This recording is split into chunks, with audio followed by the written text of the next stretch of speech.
Alam mo, may mga taong maraming pangarap. Yung hindi lang basta pangarap, nasimulan talaga. Yung nag-try, nag-effort. Alam mo yun, naglaan talaga ng panahon. Pero may mga sitwasyon talaga na hindi natin maiwasan. Yun yung hindi na ipagpapatuloy or hindi na na-continue yung nasimulan. Alam mo ba, hindi naman ibig sabihin na wala kang disiplina eh. Minsan, sabihin na natin napagod ka lang o kaya nawalan ka ng gana or ng kumpiyansa o kaya na-realize mo na hindi pala ganun kadali yung sinasangat mo na sitwasyon. Pero yung nararamdaman mo, normal lang yun eh. Kasi sa simula, parang ang dali-dali kasi excited talaga eh. Pero habang tumatagal, dumarating yung sitwasyon na medyo wait lang, pero pa pala ako ibang priorities hanggang sa paunti-unti, bumababa na yung momentum.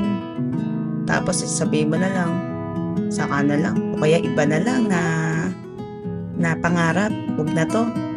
Diba? Pero dumarating din yung point na iisip mo siya na parang gusto ko i-continue yun ah. Hindi naman kasi kailangan laging motivated tayo eh. Para magpatuloy. Minsan sapat na yung kahit konti, gagawin pa rin. Kahit hindi perfect, kahit mabagal, or alam mo yun, meron kasi, hindi kasi pare-pareho yung mga tao eh. Yung kahit hindi exciting, tapos yung progress parang wala ka naman nakikita, pero consistent ka pa rin. Alam mo kung bakit? Kasi ang totoo naman talagang success. May progress talaga yan na tahimik na eh. May progress na maingay, nakitang-kita, may progress talaga na wala talagang dating. Pero dahil sa pagiging consistent mo, later on, nare-realize mo, may nagbabago, may nai-improve. Kasi bawat inaaral, bawat natututunan mo, nare-realize mo, karagdagan yun sa improvement mo. At alam mo ba, yung kabiglaan or nasya ka sa sitwasyon na hindi pala yun ganun kadali, okay lang talaga eh. Kasi this time, dahil nga consistent ka, nagiging powerful ka eh. Kaya yung kung meron kang mga plan na naudlot, wag mo siyang tignan as failure. Pwede namang nakapos ka lang muna pero hindi pa yun natatapos.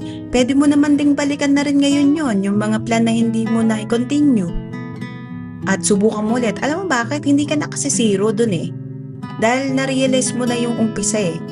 Kasi wala namang umpisa or wala naman talagang mga first time sa sitwasyon like larangan, business, work, or career, or dream job, whatever, na nag-uumpisa ka agad sa pagiging perfect.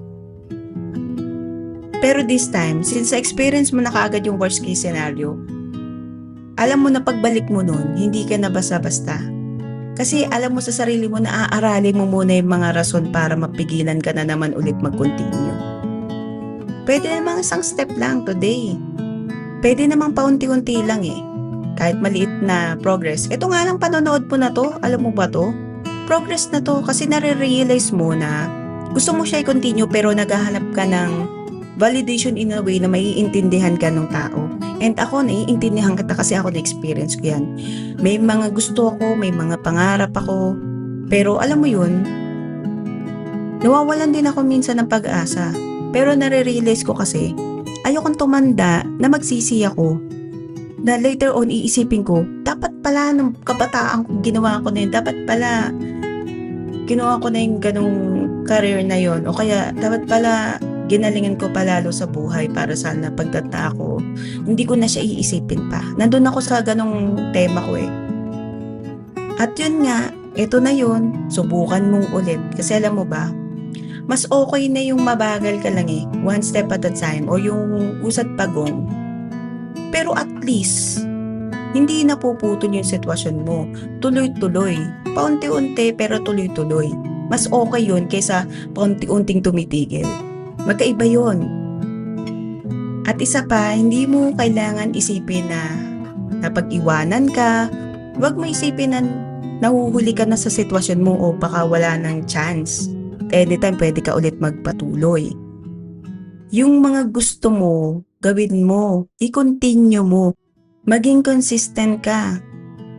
Hayaan mo yung sarili mo na sumaya kasi gusto mo yung ginagawa mo. Hindi yung hahayaan mo yung sarili mo na mapasaya lang yung ibang tao o yung mga kamag-anak mo, parents mo, or yung loved ones mo para lang matupad nila yung pangarap nila para sa'yo. This time, tuparin mo yung gusto mo. At kung ikaw man na umabot hanggang dito sa dulo, masaya ako and good luck sa iyong journey.